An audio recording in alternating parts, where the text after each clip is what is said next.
안녕하세요. 오늘도 사연살롱을 찾아주셔서 감사합니다. 저는 남편의 유언대로 자식들에게 비밀을 만든 끝에 요양원에 갇힐 위기를 넘긴 80대 여성입니다. 저는 매일 새벽 수영을 갈 만큼 신체도 건강하고요. 오래전의 일을 어제 일처럼 기억할 만큼 정신도 또렷해요. 심지어 저는 제 또래보다 허리도 굽지 않았죠. 그렇게 건강 빼면 시체인 제가 요양원에 갈 줄은 꿈에도 몰랐어요. 그것도 치매를 이유로 말이에요. 이렇게 컴퓨터도 다루는 저인데요. 그걸 괜한 자리 차지였어요. 그만큼 저는 결백이라는 표현이 맞는지 모르겠지만 결백했어요. 치매가 아님을 증명하기 위해 노력했어요. 하지만 그건 오히려 중증이라는 오해를 받았어요. 저는 이대로 요양원에서 눈을 감는 게 아닐까 하는 불안한 마음이 들었어요. 그리고 그때 저는 아들과 며느리에게 충격적인 말을 들었죠. 그제서 저는 하늘에 있는 남편이 저를 도와주고 있었다는 것을 깨달았어요.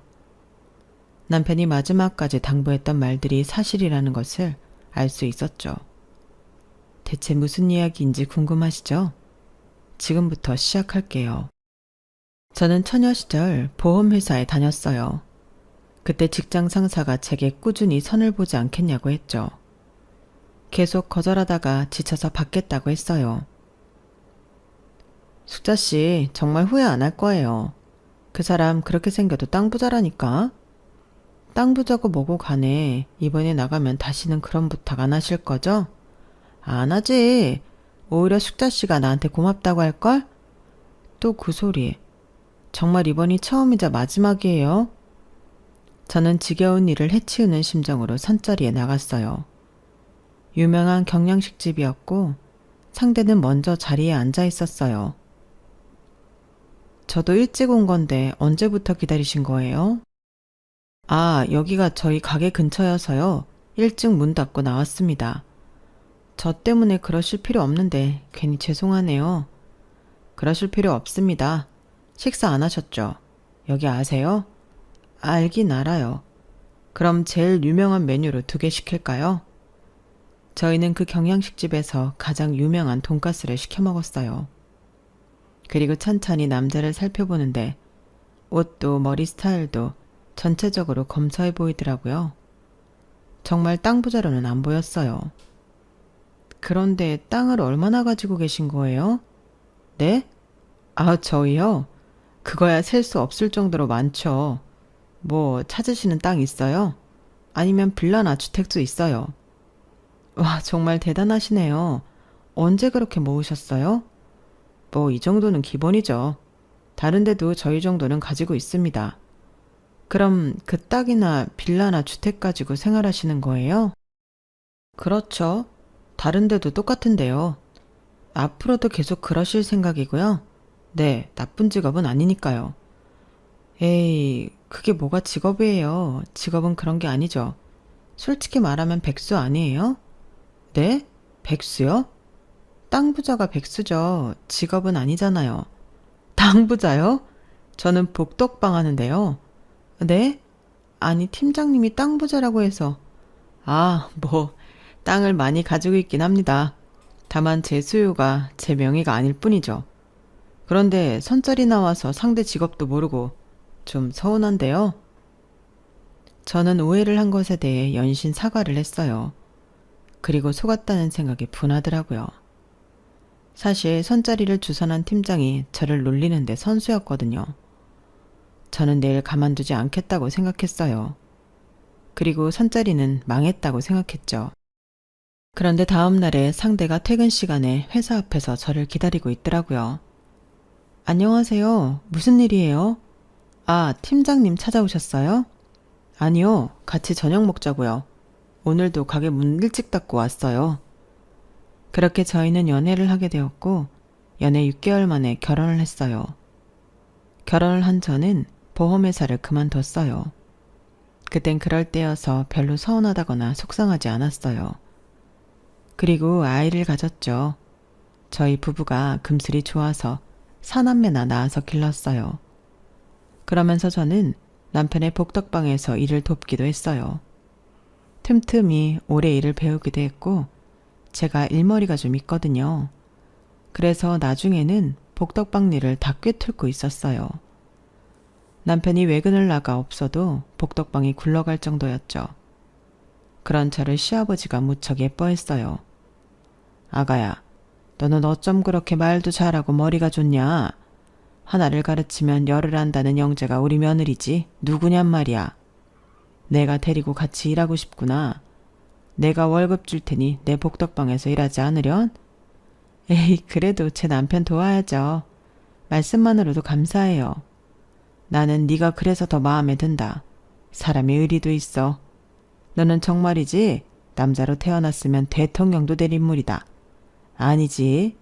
대통령이 아니어도 큰 사람이 됐을 거야. 당신은 며느리가 그렇게 좋아요? 그런 칭찬 나한테는 한 번도 하지 않더니. 당신은 아직도 복덕방 일 제대로 못하지 않소. 이거 가져오라고 하면 틀림없이 저거를 가져오지. 안 그렇소? 그런데 우리 며느리는 이걸 가져오라고 하면 저것도 가지고 오고 배는 더 잘하지. 그러면서 시아버지는 공인중개사 제도가 도입된 이후에 공인중개사 자격증이 생기고 은퇴했어요. 그리고 남편이 자격증을 따기 위해 공부를 시작했는데 시아버지가 저도 해보라고 했어요. 아가야, 너도 한번 해보지 그러니? 부부가 같이 하면 더 좋지. 나도 이제 없는데. 그래도 제가 할 수 있을까요? 어려운 시험인 것 같던데.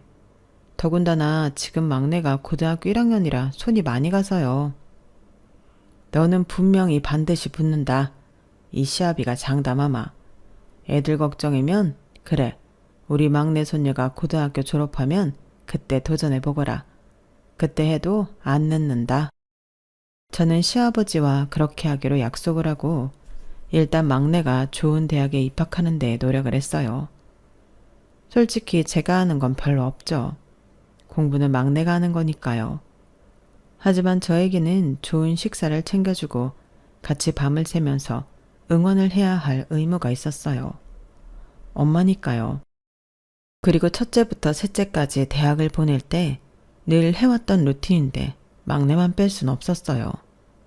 그건 차별이잖아요. 저는 반드시 사남매를 차별 없이 키우고 싶었거든요. 그래서 저를 위한 투자는 뒤로 미뤘죠. 그런데 저를 향한 투자는 계속 미뤄지게 되었어요. 남편이 폐암 말기 선고를 받았거든요.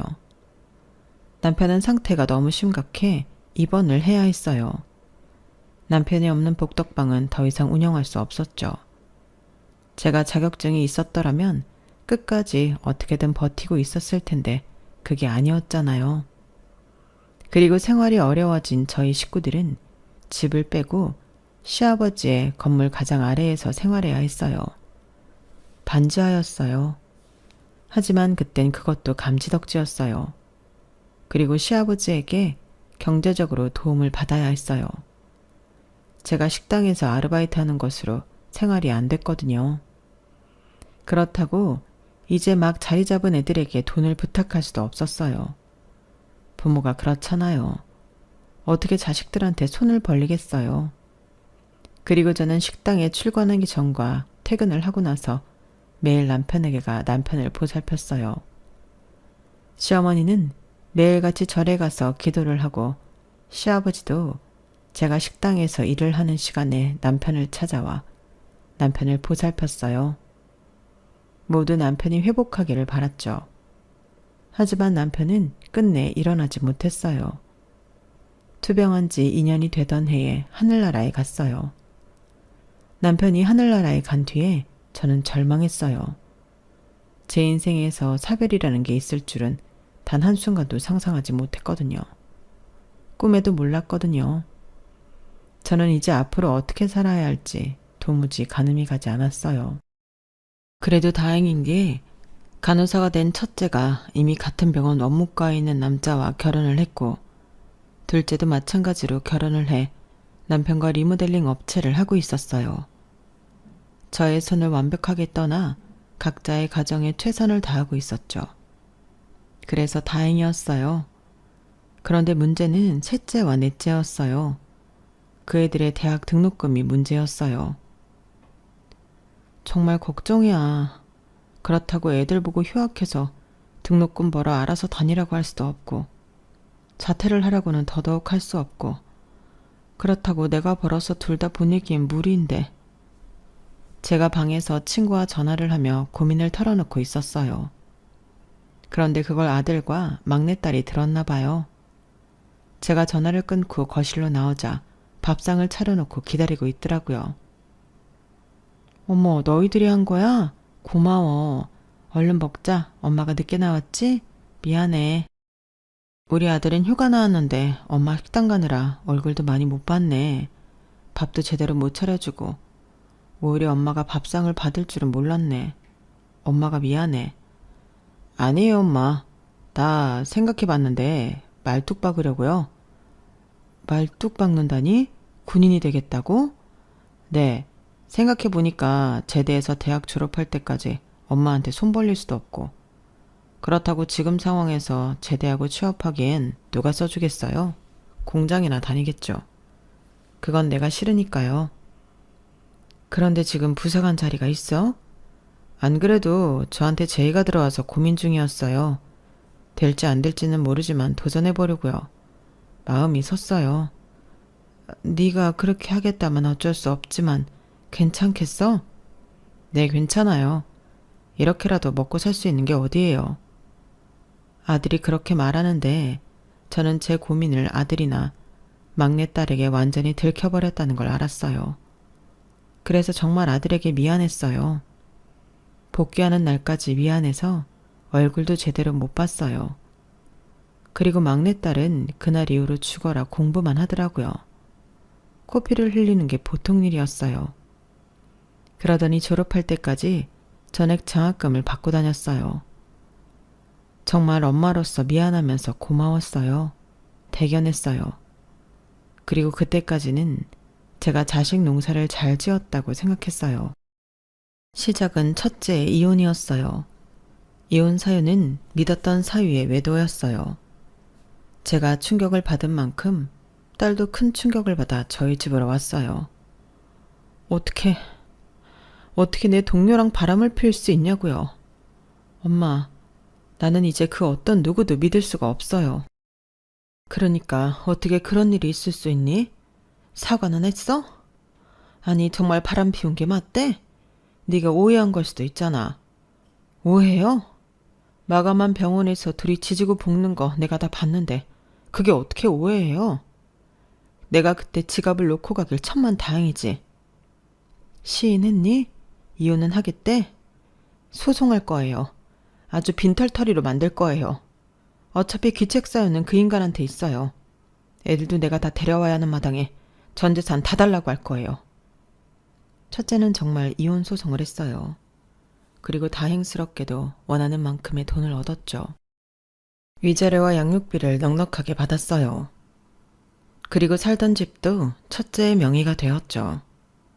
하지만 그 이후로 첫째는 사람을 전혀 믿지 못하고 고슴도치처럼 나를 세웠어요. 상처가 좀처럼 아물지 않았죠. 그리고 첫째를 시작으로 장학금을 받고 다닌 학교를 졸업한 막내가 2년 동안 취직이 안 됐어요. 막내가 영문학과를 나왔는데 그 어디에도 서류 탈락이었어요. 그러자 막내는 공무원 시험을 준비했어요. 4년을 8급 공무원 시험에 도전해 떨어졌죠.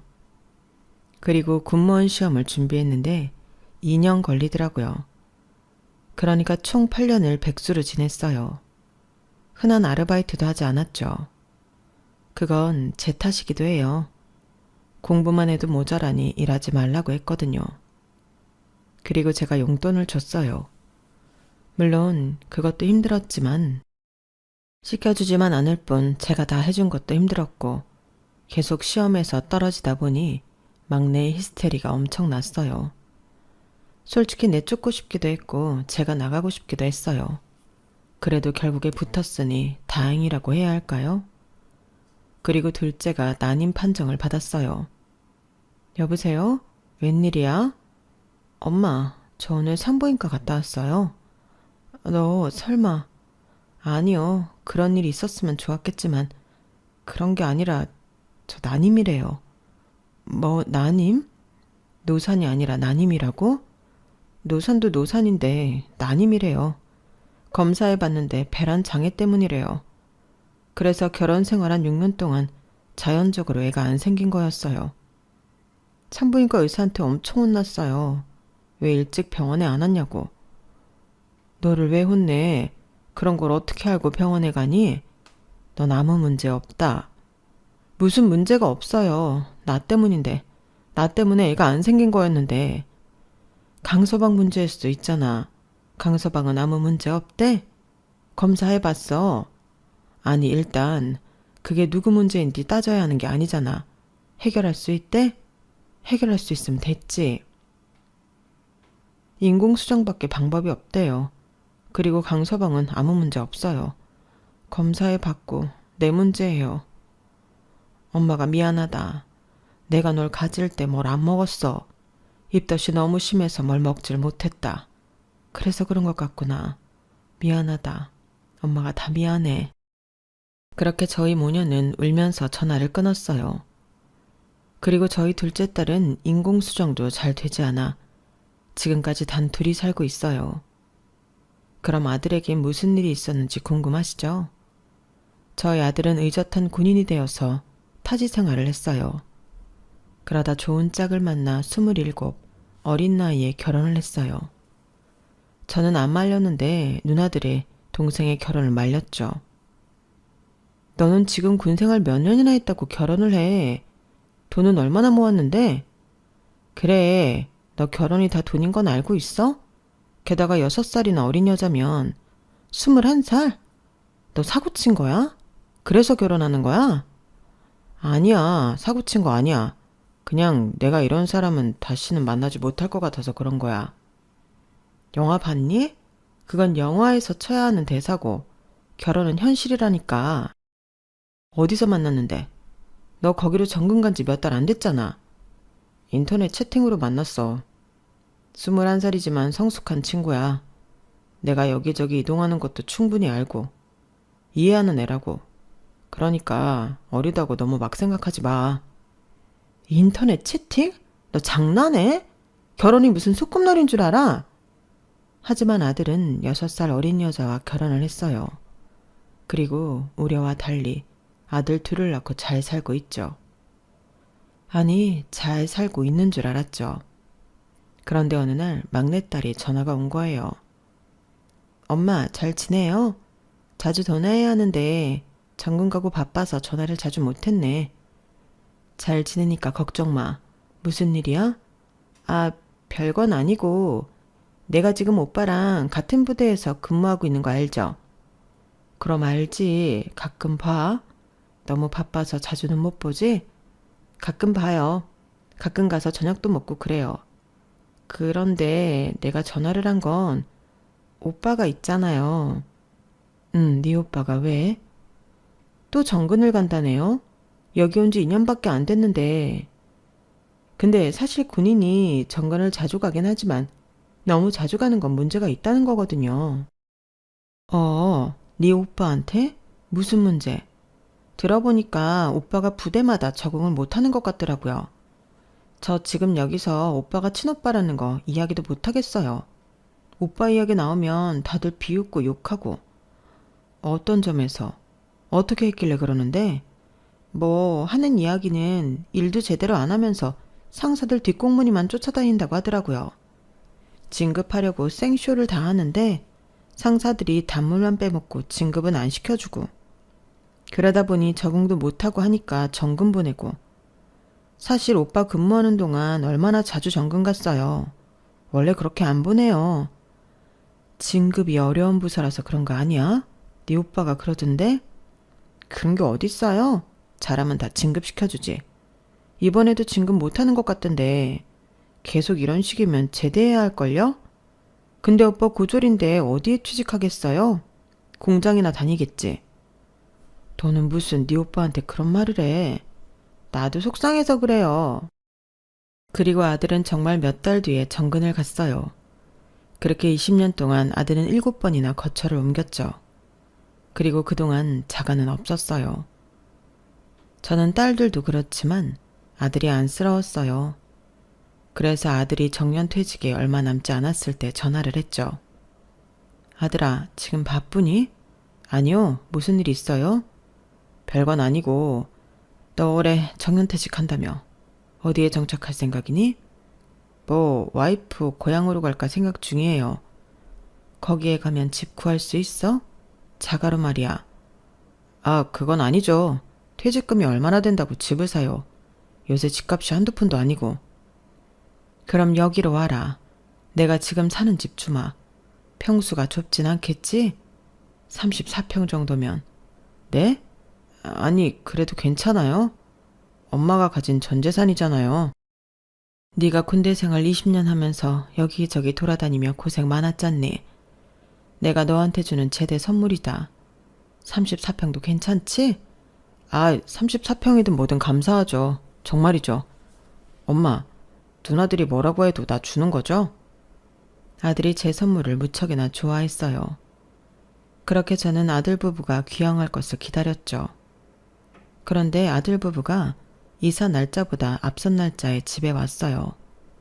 그래서 같이 즐거운 이야기를 하며 점심을 먹었어요. 그런데 제가 자꾸 졸리더라고요. 그래서 잠깐 방에 들어가 눈을 붙였어요. 그런데 눈을 뜨니 병원이더라고요. 지나가는 간호사를 붙잡고 여기가 어디냐고 물었어요. 죄송한데 여기가 어딘가요? 네? 햇빛 요양원인데요. 요양원이요? 그러고 보니 제가 환자복을 입고 있었어요. 저는 이게 혹시 꿈인가 싶어서 볼을 꼬집었는데 아프더라고요. 잠시만요. 그런데 제가 왜 여기 있죠? 네, 할머님. 할머님이 지금 많이 아프셔서 여기 있는 거고요. 조금 있으면 약 먹을 시간이니까 잠깐 기다리세요. 약이라뇨? 저 아픈데 없는데요. 저 간호사님, 이분 뭐 때문에 오셨어요? 이분이요? 오늘 아침에 오셨는데 치매 있으시다던데요. 아, 그래서 자꾸 이상한 말 하는구나. 대충 정리하고 데스크로 와요. 식사 왔대요. 치매요? 잠깐만. 지금 치매라고 했어요? 저 치매 아니에요. 제정신이라고요. 다들 그렇게 말씀하세요. 일단 진정하시고 누워 계세요. 어디 가요? 나 치매 아니라니까? 뭐든 물어봐요. 내가 증명할 테니까. 제가 그러자 간호사들이 웃으면서 병실을 나가더라고요. 그렇게 저는 치매 환자가 되어서 일주일 동안 병실에 갇혀 있었어요. 아주 죽겠더라고요. 하루에 수십 번씩 창밖으로 뛰어내릴까 고민했어요. 그리고 제가 가장 마지막으로 봤던 두 사람, 아들 부부가 저를 찾아왔어요. 어머님 잘 계셨어요? 어때요? 시설 괜찮죠? 그래도 주변에서 가장 깨끗하고 신설인 데를 모신 건데 밥은 괜찮아요? 밥이 상당히 괜찮다던데? 지금 이게 무슨 짓이냐? 멀쩡한 나를 왜 여기에 집어넣은 거야? 멀쩡하다뇨.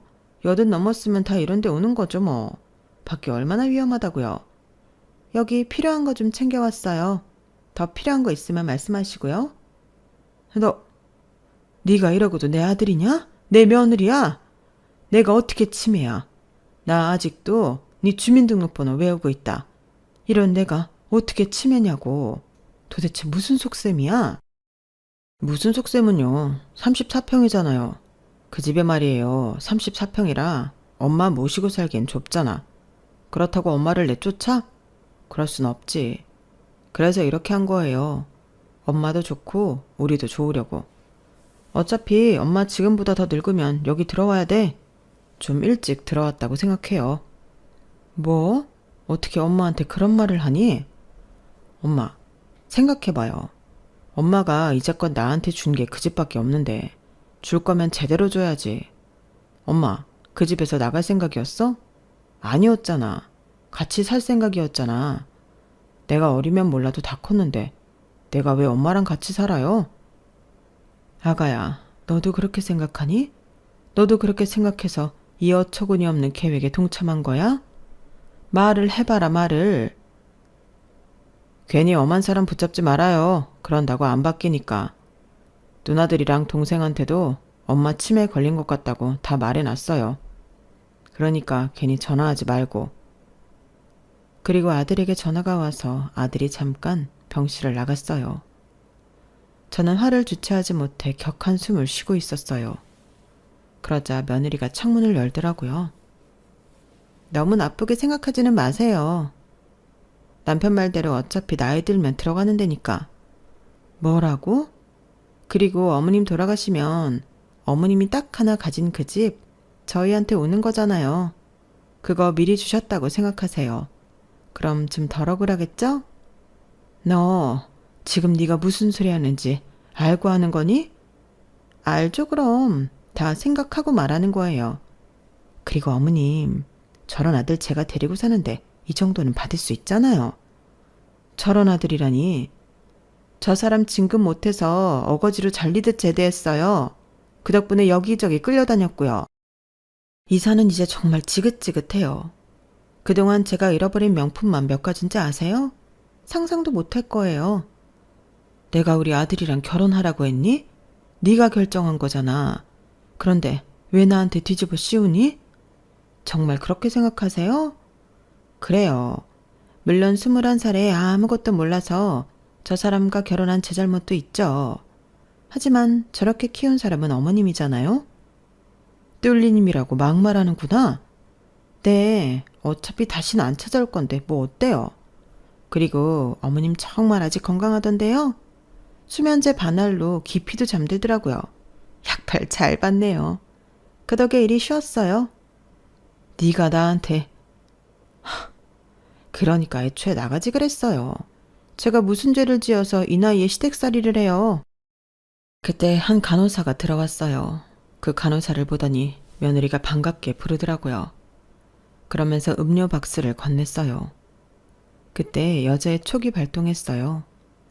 저기에 분명 뭔가 있을 거라고 생각했죠. 그래서 저는 아들 부부가 간 뒤에 데스크로 갔어요. 머리가 아프니 약을 달라고 했죠. 지금 약 못 드려요. 진단이 필요해서요. 그러니까 잠깐 병실에 계세요. 아니, 지금 머리가 아파 죽을 것 같다니까? 타이레놀이라도 좀 줘요. 여기서 이러시면 안 되는데. 빨리 달라니까. 아니면 저기 음료수라도 좀 줘요. 화나니까 당 떨어지네. 저건 제게 아니라서 못 드려요. 그럼 내가 열까? 아, 이러시면 안 되는데. 잠시만요. 그러면서 간호사가 음료 박스를 여는 순간 봉투가 있었어요. 저는 데스크 안으로 들어가 봉투를 집어 열어봤어요. 역시나 돈이 들어있더군요. 여기에 왜 돈이? 그리고 사람들이 모여든 순간에 아까 며느리에게 음료 박스를 받은 간호사가 왔어요. 봉투를 보더니 놀라 낚아채더라고요. 이게 뭔지 지금 나한테 설명해요. 왜 남의 물건에 손을 대세요? 내 며느리한테 받았지. 분명히 내가 봤어. 이게 무슨 돈인지 지금 나한테 설명해요. 그렇게 실랑이를 하다가 결국엔 간호사가 실토를 했어요. 장기 요양 등급이 6등급인 저를 요양원에 입소시키는 조건으로 받은 돈이라고요. 무슨 이유가 됐든 이 돈 받은 거 없던 일로 해줄 테니까 증인으로 서요. 내가 무조건 여기서 안 잘리게 해줄 테니까. 알겠어요? 무슨 증인이요? 내가 우리 아들 부부 고소할 겁니다. 폭행죄에 감금죄로 고소할 거예요. 그리고 저는 간호사에게 부탁을 해 부동산 등기부등본을 떼서 아들 부부가 사는 집으로 보냈어요. 사실 제겐 다른 재산이 있거든요. 앞서 제가 남편의 유언이 있었다고 했죠. 남편의 유언은 자식들에게 재산을 공개하지 말라는 거였어요. 왜요? 그걸 굳이 왜 숨겨요? 내가 자고 있을 때 애들이 그럽디다. 복덕방 오리하면 부동산인 도가티여서 재산도 많다던데 자기들은 왜 이렇게 사냐고 합디다. 뭐 아는 재산 없냐고 서로 물으면서 자기들이 이렇게 사는 건 우리가 능력이 없어서 그런 거라고 하더라고. 그러면서 혹시라도 재산이 생기면 무조건 4분의 1로 나눠 갖자고 히히덕거리는 거야. 그때 나는 복도방을 하면서 내린 나의 결심이 틀리지 않았다는 걸 알았어. 그게 뭔데요? 우리 많이 봤잖소. 복덕방을 하면서 가족끼리 재산 때문에 다투는 거. 아, 참 많이 봤죠. 몸싸움도 했잖아요. 그래서 나는 절대로 내 자식에게 물려주기 전까지 내 재산이 이만큼 있다고 말하지 않기로 했소. 지금까지 그러고 있고. 그리고 나는 당신도 그랬으면 좋겠어. 절대 재산에 대해 이야기하지 말아요. 나랑 약속해요. 남편은 돈 앞에서는 부모 자식도 없다고 강조하고 또 강조했어요. 그리고 눈을 감았죠. 저는 남편의 유언을 지켜왔어요. 30억의 재산이 있음에도 절대 말하지 않았죠. 하지만 지금은 남편과의 약속을 깨도 될 것 같았어요. 그래야만 할 것 같았죠. 그래서 저는 30억 재산 목록인 부동산 등기부 등본을 아들 부부에게 보낸 거예요. 그러니 어떻게 됐는 줄 아세요? 다음날 저에게 와서 두 손 두 발 모자랄 정도로 싹싹 빌더라고요. 엄마, 정말 미안해. 내가 잘못했어. 너무 못된 생각이었어. 아들로서 그러면 안 되는데 내가 정말 미안해. 지금이라도 집으로 가자. 내가 퇴소 준비할게. 엄마, 정말 미안해. 어머님, 정말 죄송해요. 화 많이 나셨죠? 저희가 독단적으로 이런 결정을 해서 정말 죄송해요. 지금이라도 애들 아빠 말대로 집으로 가요. 이제 와서 그런 말을 하면 내가 믿을 것 같아? 못된 것들. 이기적이고 사악한 것들. 무슨 말씀을 해도 다 들을게요. 저를 때리셔도 좋아요. 어머님 화가 풀리기만 한다면 그렇게 하세요. 다운 아빠, 당신은 빨리 가서 퇴소 처리해. 그렇게 저는 요양원에서 나왔어요. 그리고 제가 살던 집으로 갔죠. 짐에 가니 리모델링도 되어 있고 완전히 다른 집이더라고요. 제 짐은 당연히 없고요. 내 짐은 어떻게 했니? 버렸는데 뭐 어차피 다 오래된 구닥다리잖아요. 새로 사면 되죠. 구닥다리? 다 니네들 키우는데 썼던 귀한 것들인데 구닥다리라고? 엄마도 참 죄다 오래된 것들에 멀쩡한 게 없던데요. 제가 다시 다 사드릴게요. 필요한 거 있으면 말해요. 그리고 다음 날엔 나머지 세 딸들이 집으로 찾아왔어요. 다짜고짜 재산 이야기를 하는 것 보니 아들이 제 재산에 대해 말한 것 같더라고요. 그때 집안 분위기를 생각하면 꼭 월드컵 같았어요. 사남매 모두 입이 귀에 걸려서 어쩔 줄을 몰랐죠. 같이 있던 며느리와 사위들도 마찬가지였어요. 그때 제 기분이 어땠는 줄 아세요? 정말 원통하고 분하고 속이 부글부글 끓다 못해 터지는 것 같았어요.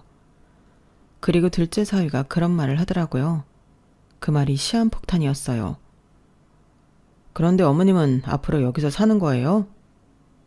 사위가 그 말을 하고 잠깐 정적이 이어지더니 갑자기 사남매가 싸우기 시작했죠. 내가 첫째니까 내가 모셔야지. 언니는 이혼한 마당에 혼자서 어떻게 엄마를 모셔? 내가 모셔야지. 네 남편이 참 좋아하겠다. 아니지, 장남인 내가 모시는 게 맞지. 어차피 엄마는 여기서 살았으니까 그냥 원래 살던 대로 여기서 살면 돼. 오빠는 엄마 요양원에 버려서 자격 박탈이야. 엄마, 나랑 살아요. 어차피 나랑 산 세월도 길었으니까. 사남매는 제 의사는 묻지도 않고 자기가 모시겠다고 길을 쓰며 싸웠어요. 물론 그건 다 제 재산 때문이었죠. 그 전까지는 80이 넘도록 모시겠다는 말을 일절 안 했으니까요. 저는 상황이 이렇게 되자 씁쓸하기까지 했어요. 그리고 남편의 유언이 사실이라는 것을 또 한 번 깨닫고 결심을 했죠. 그만하거라. 다 시끄럽다. 다들 내가 30억 재산이 있어서 날 모시겠다고 말을 하는 것 아니냐? 속 보인다. 검은 속 내가 다 보인단 말이야. 더럽다. 더럽고 치졸해. 엄마는 무슨 말을 그렇게 해요? 우리가 언제 검은 속내를 보였다고. 애초에 그런 거 있지도 않아요. 한번 볼래요? 아이 참, 속을 닦아서 보여줄 수도 없고. 그래, 보여줄 수도 없으니까 그렇게 자신만만하게 씨부리는 거겠지. 참 간사하다. 사람이 참 간사해. 그리고 내가 단언하건대 절대 단 한 푼도 너희들에게 재산 상속하지 않을 거다. 정말 단 한 푼도 너희들 누구에게도 주지 않을 거야. 그럼 어떻게 하려고요? 우리한테 안 주면 누굴 주려고요? 사회에 환원이라고 하려고요? 그래, 맞다. 나 내 모든 재산을 사회에 환원하거나 불우한 이웃에게 쓸 거다. 지금 너희들이 이렇게 더러운 욕심을 가지고 싸우는 와중에도 힘들고 어렵게 사는 사람들이 많아. 그 사람들을 위해 기꺼이 쓸 거다. 알겠니? 너희들에게 갈 재산은 단 한 푼도 없어. 10원도 없다고. 아니 엄마, 그게 무슨 말이에요? 그 재산을 어떻게 다 사회에 환원한다는 결정을 할 수가 있어요? 아깝지도 않아요? 정말 왜 이래요? 요양원 갔다 오더니 노망든 거예요? 야, 너 때문이잖아. 그리고 올케 때문이잖아.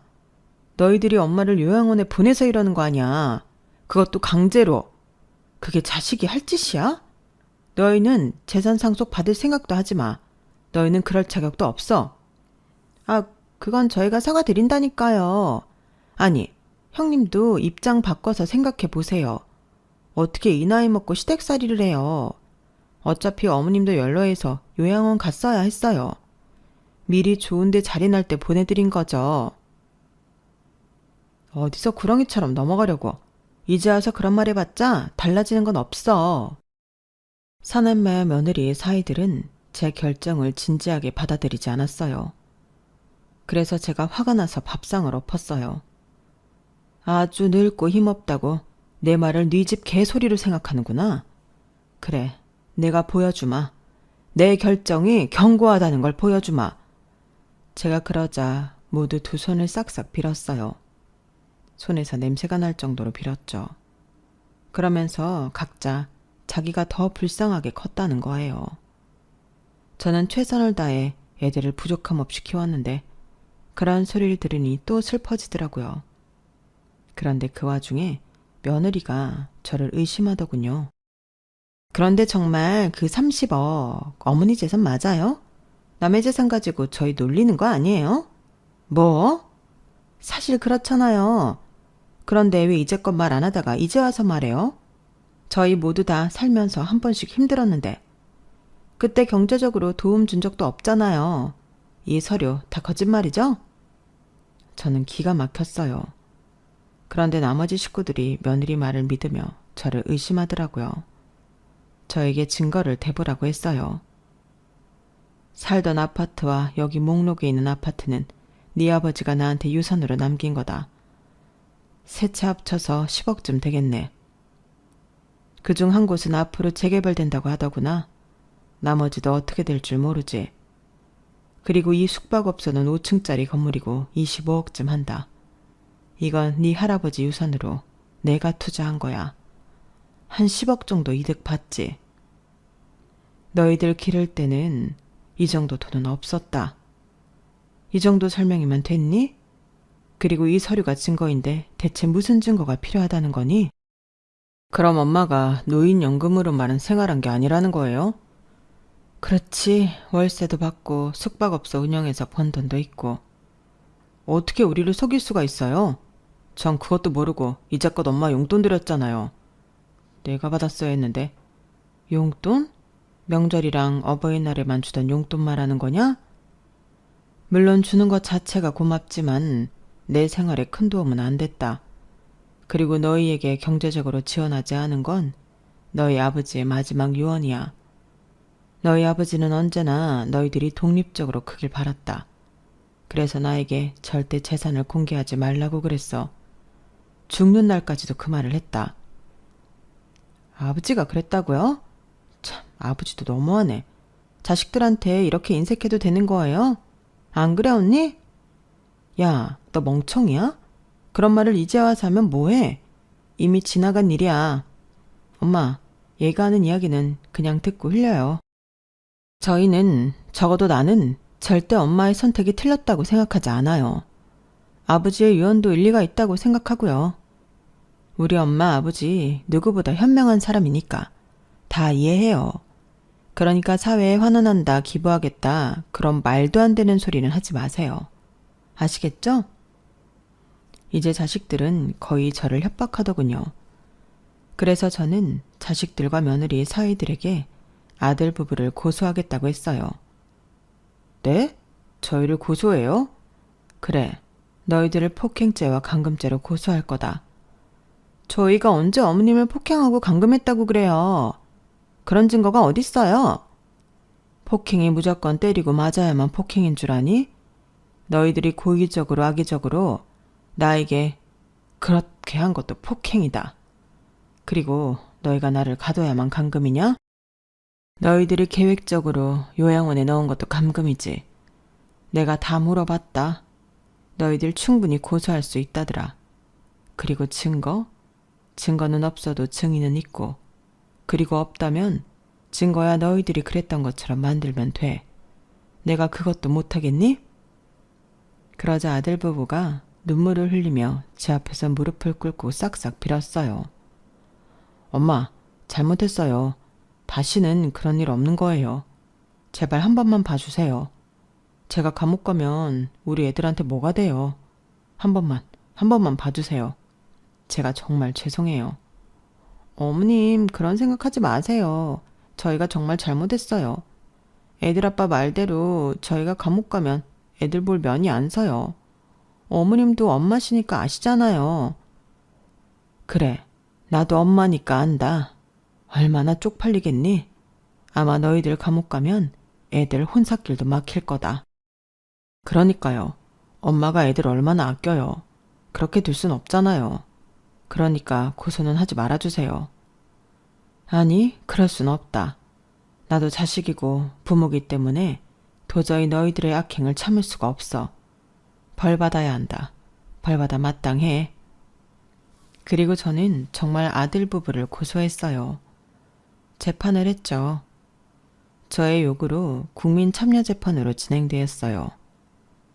며느리에게 돈을 받은 간호사가 증인으로 신청되었고, 제가 고용한 사설탐정이 찾아낸 명백한 증거가 도움이 되었어요. 재판 내내 저는 배심원들에게 엄청난 동정심을 받았고, 아들 부부는 폭행죄와 감금죄가 인정되어 징역 2년을 선고받았어요. 사실 벌금형으로 끝날 수도 있었지만 죄질이 나쁘고 반성의 기미가 보이지 않아 징역형을 선고받았어요. 징역형을 선고받자 아들은 항소를 하겠다고 소리를 질렀고 며느리는 내내 울었어요. 그리고 아들 부부는 뭐가 억울했는지 모르겠지만 항소를 하더군요. 하지만 항소를 하고 난 뒤에도 판결은 동일했어요. 징역이었어요. 그렇게 아들 부부를 감옥에 보내는데 성공했어요. 그리고 아들 부부가 끌려가기 전에 손자가 제가 있는 앞에서 아들 부부에게 그러더군요. 앞으로 어머니 아버지 얼굴 못 볼 것 같아요. 저도 살아야죠. 결혼도 해야 하고요.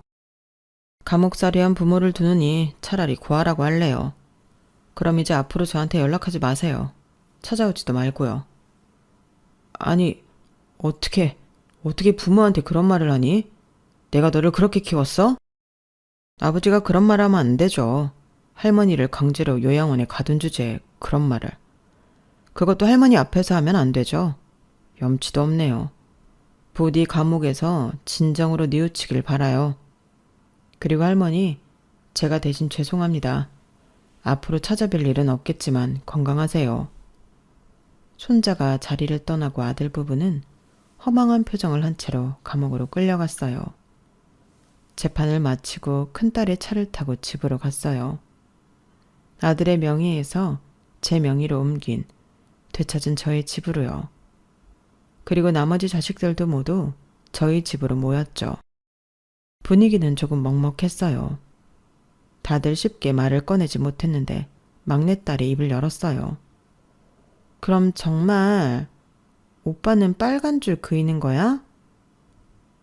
너는 다 보고도 그런 걸 왜 물어? 당연히 그렇지. 뭐 잘못하긴 했으니까. 그런데 기분이 좀 이상하네. 아까 조카가 하는 말 들었지? 걔도 그렇게 안 봤는데 참 애가 냉정하네. 아무리 그래도 자기 부모인데 감옥에 갔다고 버리냐? 그렇게 생각할 것도 없어. 어차피 걔가 책임져야 했어. 그리고 조카의 결정도 전혀 이해가 안 되는 것도 아니잖아. 그럼 우리 재산 분할은 3분의 1 하면 되는 건가? 그렇지, 걔는 이제 우리 집안 사람 아니야. 내가 걔 충격받을까봐 그 말을 못했는데 내가 엄마였으면 호적에서 아예 파버렸을 거야. 쪽팔리게. 어떻게 그런 걸 자식으로도? 안 그래요, 엄마? 그건 내가 알아서 하마. 너희들하고 상의할 문제도 아니고. 그런데 아까 재산 얘기했니? 내가 분명히 말했잖아. 재산은 사회에 환원하거나 기부할 거다. 그 생각은 변함없어. 엄마, 자꾸 그럴래요? 아깝게 그걸 왜 그런데 써요? 내가 이제 더는 이렇게 지내지 못하고 요양원에 들어가기 전에 모두 그렇게 할 거다. 그러니까 너희들은 재산에 대해서는 입도 뻥긋 하지 마. 무슨 수를 생각하지도 마라. 잔머리 굴려봤자 다 들려. 네 동생, 네 오빠를 보면 모르니? 너희들도 감옥 가고 싶으면 뭐든 해봐라. 엄마, 어떻게 이렇게 자식들한테 인색해요? 동생이 잘못했지 제가 잘못했어요? 제가 이제껏 엄마한테 못해드린 게 있긴 하냐고요. 그래요. 엄마가 이제껏 우리한테 해준 것도 없으면서 그 재산도 안 준다고요? 기부를 해요? 미쳤어요? 더 말하기도 입 아프다. 나는 내 뜻을 전했으니 더 이야기 안 하마. 다만 덤비려거든 각오해라. 너희들이 무슨 수를 쓰면 나는 더한 수를 쓸 테니까. 엄마, 이런 식이면 저 이제 앞으로 여기 안 올 거예요.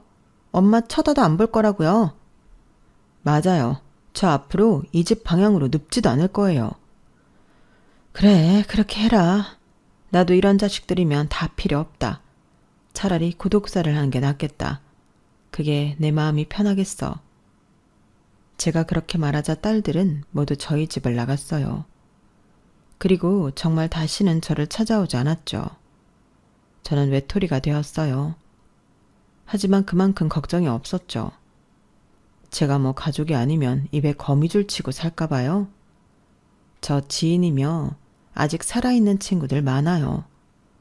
저는 제게 남은 사람들과 함께 지내면서 즐거운 노후를 보내고 있어요. 그리고 이제 살 날이 얼마 남지 않았으니 재산을 환원할 재단이나 단체를 선별 중입니다. 정말 좋은 곳에 귀하게 쓰이고 싶어서 심사숙고 중이에요. 여기까지가 제 사연입니다. 고작 34평 아파트 한 채로 아들과 며느리로부터 자식들까지 그들의 진면모를 확인한 사연 어떻게 들으셨나요? 저는 이번 일을 통해 아무리 제 배 아파 낳은 자식이라고 할지라도 남이라는 걸 새삼 깨닫게 되었네요. 돈 앞에 장사 없다는 말이 괜히 나온 게 아니라니까요.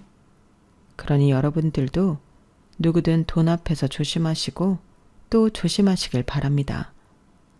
여러분들의 앞날이 풍요롭기를 간절히 바랍니다. 여러분, 사연 댓글에 응원과 현명한 조언 부탁드려요. 좋아요와 구독은 저에게 큰 힘이 됩니다. 오늘도 좋은 일 가득하세요.